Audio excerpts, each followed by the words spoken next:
आपकी खुशी में, आपके गम में, आपकी आंसुओं में, आपकी मुस्कुराहटों में, आपके आज में, आपके कल में, आपके साथ होगी एक कहानी और मैं। नमस्कार दोस्तों, आप सभी का स्वागत है मेरे चैनल कथा सागर में। दोस्तों, आज मैं आप सब लोगों के लिए डॉक्टर अंजू वेद जी की लिखी कहानी बिंदी वाली लेकर आई हूँ। आशा करती हूँ ये कहानी आपको पसंद ज़रूर आएगी। इस कहानी के बारे में अपनी राय ज़रूर दीजिएगा। तो चलिए इस छोटी सी कहानी की शुरुआत करते हैं। कोट पैंट पहनकर नीलू एकदम बॉस लगती है। वो स्वयं को शीशे में निहार रही है। घर में खामोशी है। अरे अब सजती ही रहोगी या चाय नाश्ते का भी कुछ इंतजाम करोगी? व्यंग्यपूर्ण शब्दों की बौछार करते हुए नीलू का पति बोला। खामोशी टूटी और नीलू चुपचाप किचन में चली गई। अपने पति के लिए चाय नाश्ता लाकर बेडरूम में ही दे दिया। जल्दी से अपना लंच का डिब्बा उठाया और घर से निकलने लगी। तभी पीछे से आवाज आई, आज जल्दी आ जाना, मैं घर का ताला नहीं खोलूंगा।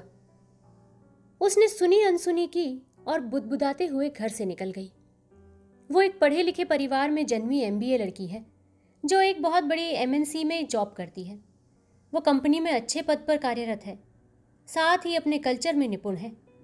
परिवार के संस्कारों ने उसे इस तरह बांध रखा है कि वो चाहकर भी इन्हें अपने से अलग नहीं कर सकती। एक दंभी और शक करने वाले पति के साथ उसे रोज तिल तिल कर मरना पड़ता है। फॉरेन कल्चर के फॉलोअर्स का व्यंग सहना पड़ता है। कभी कभी वो डिप्रेशन के मरीज की तरह व्यवहार करने लगती है। उसे लगता है कि मैं अपने माता पिता के त्याग और समर्पण का मान रखते रखते कहीं स्वयं भी कठपुतली न बन जाऊं। मैं अनपढ़ होती तो इस संकीर्ण मानसिकता को न समझ पाती, पर क्या करूं? सुबह 4 बजे उठना और नाश्ते से लेकर लंच तक तैयार करना, 1 घंटा अपनी ज़रूरी फाइलों को देखना, साथ ही पति और सासू माँ की जहरीली कथा सुनना उनकी सुबह की दिनचर्या का अनिवार्य अंग था। मिसेस कपूर की बहू हीरा है हीरा। बस हमारे नसीब में ये पढ़ी लिखी माधो थी। बस पढ़ी लिखी, पढ़ने लिखने के अलावा इसे कुछ नहीं आया और ना कभी आएगा। उसकी सास अक्सर इस जुमले को दोहराती रहती है। नीलू ने पिछले 4 वर्षों में अपने आप को चिकना घड़ा बना लिया। हाँ, वही चिकना घड़ा जिस पर किसी बात का असर नहीं होता, किंतु वो घड़ा अंदर से कच्चा होता है। ये कोई नहीं सोचता, कोई नहीं जानता। वो जिस ऑफिस में काम करती है उस ऑफिस को एक्सटेंड करने का काम चल रहा है। बिल्डिंग मटेरियल के साथ साथ लेबर मटेरियल भी उनके ऑफिस के अहाते पर टेंट गाड़े पड़ा हुआ है। वो ऑफिस जाते समय इन्हीं टेंटों के आगे बने ईंट के चूल्हों के बराबर से निकलती है। चूल्हे की रोटी की सौंधी महक उसके दिमाग पर गहरा असर करती है और उसे कुछ याद दिलाती है। इन लोगों का रहन सहन देखकर कुछ देर के लिए वो अपनी परेशानी को भूल सी जाती है। चूल्हे पर काम करते हुए उसने जब कजरी को देखा तो सोचने लगी, कितनी सुखी है ये। न ऑफिस की टेंशन, न सास के ताने, न पति के सवाल जवाब और न ही बॉस की चिक चिक। उसका हृदय कजरी के हाथों की चूड़ियों की खन खन से प्रसन्न हो रहा था। भोली सी सूरत वाली श्याम वर्ण कजरी काम करते हुए अत्यंत सुंदर और आकर्षक लग रही थी। नीलू उसे देखकर रोज मुस्कुराते हुए आगे बढ़ती और जवाब में कजरी भी अपनी श्वेत दंत पंक्ति उसे दिखा देती। ऑफिस में नीलू की सीट से इन मजदूर औरतों का पूरा कामकाज दिखाई देता था। नीलू जब अपने काम से थोड़ी सी फुर्सत पाती तो इन्हें देखकर फिर से ऊर्जावान महसूस करती। उसे लगता कमर में पतली सी तगड़ी पहने, माथे पर चौड़ी सी बिंदी लगाए कजरी जैसी मजदूर औरतें बिना रुके बिना थके पूरा दिन काम करती हैं, अपने पति का हाथ बटाती हैं और शाम को घर का काम भी करती हैं, तो वो भी कैसे थक सकती है? वो भी अपने दायित्वों का निर्वहन कर सकती है। वो रोजाना सुबह 9 बजे से शाम 7 बजे तक अपने काम में लगी रहती। एक सुबह जब नीलू उसके झोपड़ी नुमा टेंट के पास से निकली तो उसने देखा कि एक 10 महीने का निर्वस्त्र बालक मिट्टी के ढेर पर खेल रहा है। उसके दाएं पांव में एक रस्सी बंधी है जिसका दूसरा सिरा कजरी की झोपड़ी के बांस से बंधा है। उसके पूरे शरीर को मक्खियों ने ढक रखा है। मैले कुचैले इस बालक को देखकर एकाएक उसने कहा, छी छी, ये कहाँ से आया? वहीं से आया जहां से आप आई हो मैडम, चौड़ी बिंदी वाली कजरी ने सीमेंट का तसला उठाते हुए कहा और वो हंसने का प्रयास करने लगी। नीलू भी मुस्कुराकर आगे बढ़ गई। अपनी सीट के पास से शीशे से दिन भर नीलू उस बालक की क्रियाएं देखती रही। छोटे छोटे पत्थरों को वो मुंह में डालता, जाने उनमें से क्या चूसता और फिर उन्हें बाहर फेंक देता। कभी सिसकियां भरकर रोता और रोते रोते वहीं सो जाता। पुनः उठता और अपनी छोटी छोटी बाहें फैलाकर माँ माँ चिल्लाता। बहुत देर चिल्लाने पर उसकी माँ आती और एक सूखी रोटी का कौर उसके हाथ में थमा जाती।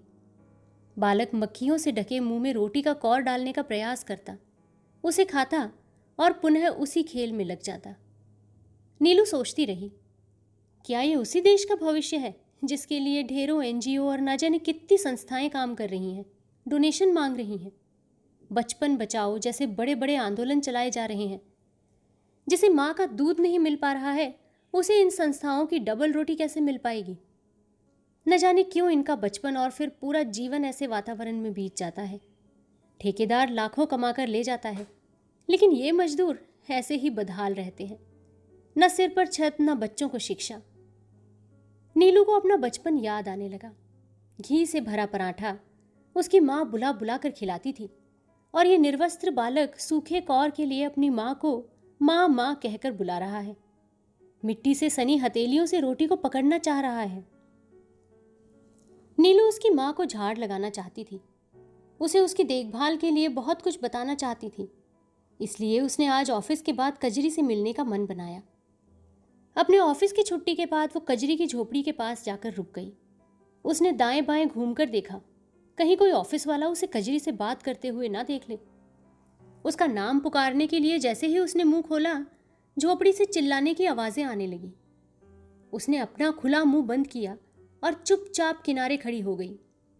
थप्पड़ और गालियों की आवाजें कुछ देर बाद बंद हो गईं और नशे में धुत एक व्यक्ति झोपड़ी से लड़खड़ाता हुआ बाहर की ओर चला गया।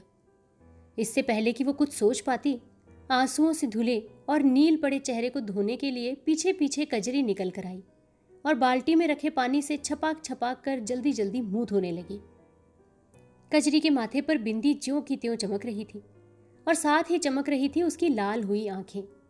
ठिठकी हुई नीलू ने धीरे से आवाज लगाई, कजरी। कजरी ने उसे देखा और हंसने की कोशिश के साथ आंसुओं की धारा तेज हो गई। वो कजरी, मैं वो ये कह रही थी। नीलू जो कहने आई थी वो भूल गई। उसे कजरी पर बहुत दया आ रही थी, या कहे तो कजरी के साथ उसे कोई रिश्ता सा महसूस हो रहा था। वो कजरी को कभी कभी बिंदी वाली कहकर बुलाती थी, क्योंकि उसके माथे पर रात दिन वो चौड़ी बिंदी सजी रहती थी। कभी एक बार मजाक में नीलू ने उससे कहा था, कजरी इस बिंदी को कभी उतार भी लिया कर। तो कजरी ने जवाब दिया था, जय कैसे उतारेंगे मैम, जय तो हमार सुहाग के निशानी है। अब भी सुहाग की निशानी उसके माथे पर चमक रही है और साथ में गालों पर थप्पड़ों के निशान भी। नीलू ने कजरी से सहानुभूतिपूर्ण ढंग से कहा, क्या हुआ कजरी, सब ठीक तो है? हाँ हाँ मैडम, सब ठीक है, वो तो यहाँ रोज का काम है। कजरी ने उदास मन से कहा, जे हम पढ़ी लिखी होत और तुमरे जैसी दिखन, ये ससुरा फावड़ा नहीं बजात और ना ही थप्पड़ और घूंसे खात। आक्रोशपूर्ण स्वर से वो बोले जा रही थी। हम अपने मर्द के बराबर कमात है, वो दारू में सब उड़ात है और फिर हम ही पर लात घूंसे। नीलू को लगा ये समय कजरी से बात करने के लिए सही नहीं है। वो वहां से चल पड़ी, पर उसके कानों में कजरी के शब्द धीरे धीरे सुनाई देने लगे। जय 2 अक्षर पढ़े हो तो ससुरा जेल में बंद करा देत, दरोगा से पिटवात, हमको मारेगा, हमारी कमाई खाएगा। नीलू घर की ओर जा रही थी। मन में गहरी उधेड़-बुन चल रही थी। क्या पढ़ी लिखी होकर भी स्त्री इस प्रकार की शारीरिक तथा मानसिक प्रताड़ना का शिकार नहीं है? नौकरी करते हुए भी क्या वो घर और बाहर शोषित या उपेक्षित नहीं है?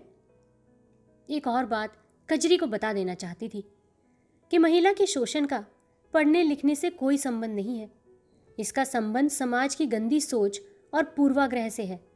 समय के साथ धूमिल होती उन परंपराओं से है जिन्हें आवश्यकतानुरूप मोड़ दिया गया है। मैं पढ़ी लिखी हूँ, पर मैं भी कजरी की तरह रोज अपमानित होती हूँ। कजरी और मैं एक से ही तो हैं। अचानक कजरी की व्यथा उसकी स्मृति से गायब हो गई। उसके कदम तेजी से घर की ओर बढ़ने लगे। शायद उसे याद आ गया वो तुगलकी फरमान, आज मैं घर का ताला नहीं खोलूंगा।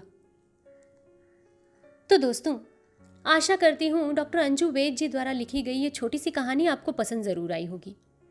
इस कहानी में एक छोटा सा संदेश छुपा हुआ है जो अंत होते होते एक बहुत ही प्रचंड तरीके से निकल कर बाहर आता है। दोस्तों, हम लोग अमूमन यही सोचते हैं और यही कहते भी हैं कि अगर शिक्षा व्यक्ति को मिल जाए तो उसकी आधी से ज़्यादा परेशानियां तो यूं ही हल हो जाएंगी। उसका जीवन स्तर बढ़ेगा, उसका खान पान, उसका व्यवहार सब अच्छा हो जाएगा। लेकिन क्या वाकई में ऐसा होता है? ये चीज़ बहुत ही ज़्यादा समझने लायक है कि हमारे समाज में कुछ चीज़ें इस तरीके से बुन दी गई हैं कि उनको लोगों के दिमाग से निकाल पाना ही एक बहुत मुश्किल सी चीज़ प्रतीत होती है। दोस्तों, क्या केवल शिक्षा ही ऐसी एक चीज़ है जो लोगों के इस व्यवहार को, इस बर्ताव को बदल पाए? अगर हमें इस व्यवहार और इस तरीके की सोच को बदलना है तो सिर्फ शिक्षा एकमात्र हथियार ना होकर हमें समाज में लोगों की सामाजिक सोच को बदलना चाहिए। जब लोगों की सामाजिक सोच बदलेगी और वो ये चीज़ को एक्सेप्ट करेंगे कि लड़की लड़के के बराबर ही है, और अगर बहू आपके घर में आ रही है तो आप उसे हर चीज़ के लिए जिम्मेदार ना ठहरा कर उसे प्रताड़ित करना ना शुरू करें, तो आपका जीवन, आपके बेटे का जीवन और भी ज़्यादा अच्छा हो सकता है। तो दोस्तों, आशा करती हूँ कहानी आपको पसंद ज़रूर आई है और आप अपने विचार इस कहानी के बारे में हमसे साझा ज़रूर करेंगे। तो जल्दी ही आप लोगों से फिर से मुलाकात होगी एक नई कहानी के साथ। तब तक के लिए आप अपना और अपने पूरे परिवार का ध्यान रखिए, खुश रहिए और स्वस्थ रहिए। नमस्कार।